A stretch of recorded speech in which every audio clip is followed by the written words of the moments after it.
야, 미국 정부가 갑자기 인텔 주식을 사버렸대. 그것도 무려 9.9% 지분을 한 번에 89억 달러, 우리 돈으로 치면 12조 4천억 원이야. 트럼프 대통령이 직접 긍정적으로 평가하면서 이제 미국형 국부 펀드를 설립하려는 거 아니냐는 얘기가 나오고 있어. 오늘은 미국 정부가 왜 갑자기 이런 파격적인 선택을 했는지, 그리고 이게 앞으로 세계 경제, 특히 한국 반도체 산업에 어떤 영향을 줄지까지 풀어볼게. 일단 사건부터 정리해보자. 최근 백악관이 공식적으로 발표했어. 미국 정부가 앞으로 특정 기업들의 지분을 인수할 거라고. 그 첫 타자가 바로 인텔이야.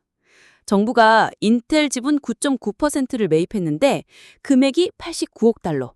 이 돈의 원천은 이전 바이든 행정부가 만든 반도체 지원법, 바로 칩스 액트 보조금에서 상당 부분이 연결돼 있어.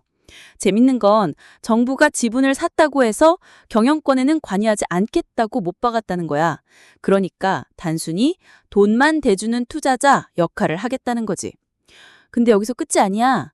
케빈 해싯 베니시 위원장이 뭐라고 했냐면 앞으로 인텔뿐만 아니라 다른 산업 기업에도 추가 투자할 거다라고 했어. 즉, 단발성 이벤트가 아니라 본격적으로 국부펀드 비슷한 걸 굴려보겠다는 뜻이지. 그럼 왜 이런 결정을 내린 걸까? 첫 번째, 생산기지 미국 내 회귀. 트럼프는 선거운동 때부터 계속 제조업 미국으로 돌아와라는 슬로건을 외쳤잖아. 반도체 같은 전략산업은 단순히 기업 문제가 아니라 국가 안보랑 직결돼. 인텔 같은 기업이 중국이나 다른 나라에 의존하면 미국 입장에서는 안보 리스크가 커지는 거지. 두 번째, 국부펀드 실험. 해싯 위원장이 강조했듯이 트럼프는 원래부터 미국형 국부펀드 설립을 구상했어. 한국, 싱가포르, 노르웨이처럼 국가가 직접 투자해서 수익을 내거나 전략적으로 기업을 지원하는 모델을 도입하겠다는 거야. 다만 차이점은 미국은 돈 벌기보단 전략산업 보호에 더 방점을 찍고 있다는 거지. 세 번째, 선거용 성과. 트럼프가 지금 대통령이잖아. 그런데 내년 재선을 위해서든 경제 성과를 보여주려는 의도가 없다고 할 순 없어.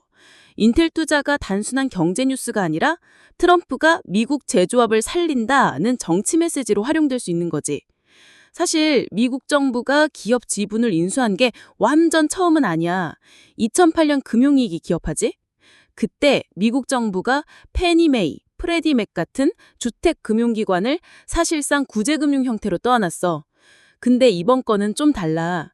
당신은 망해가는 기업을 살리려고 억지로 인수한 거라면 이번 성장 가능성이 있고 국가 전략적으로 중요한 기업을 선제적으로 투자한 거지. 이 차이가 커. 이 소식이 알려지자마자 시장 반응도 뜨거웠어. 인텔 주가는 단기적으로 반등했고 투자자들 사이에서는 이거 앞으로 정부가 다른 기업도 밀어주는 거 아니야? 하는 기대감이 퍼졌지. 하지만 비판도 있어. 정부가 시장에 개입하는 거 아니냐, 민간 자유를 해치는 거 아니냐 하는 우려 말이야. 특히 자유시장 경제를 강조해온 미국이 이런 직접 개입을 하는 건 역설적이라는 평가도 있지. 이제 우리한테 중요한 건 이게 한국 반도체 산업에 어떤 영향을 줄 거냐는 거야. 만약 미국 정부가 인텔 같은 기업에 자금을 대주고 생산 라인을 미국에 집중하게 만든다면 삼성전자나 SK하이닉스 같은 한국 기업도 미국 내 생산 확대 압력을 받을 수 있어. 또 미국형 국부펀드 모델이 본격화되면 다른 나라들도 비슷한 방식으로 대응할 가능성이 커지지. 이미 사우디, 노르웨이 같은 나라들은 국부펀드로 글로벌 기업에 투자하고 있잖아. 그 경쟁이 반도체, AI, 신재생 에너지 같은 전략 산업에서 더 치열해질 거라는 거지. 정리해보자. 미국 정부가 인텔 지분 9.9%를 인수한 건 단순한 투자가 아니라 국부펀드 실험이자 전략산업 보호를 위한 빅피처라고 볼 수 있어. 앞으로 다른 기업에도 투자가 이어질 거라고 하니까 전 세계 산업 지형도에 큰 변화를 불러올 수도 있겠지? 이거 한국 입장에서도 가볍게 볼 뉴스는 아니야. 자, 오늘 영상은 여기까지고 너희 생각은 어때?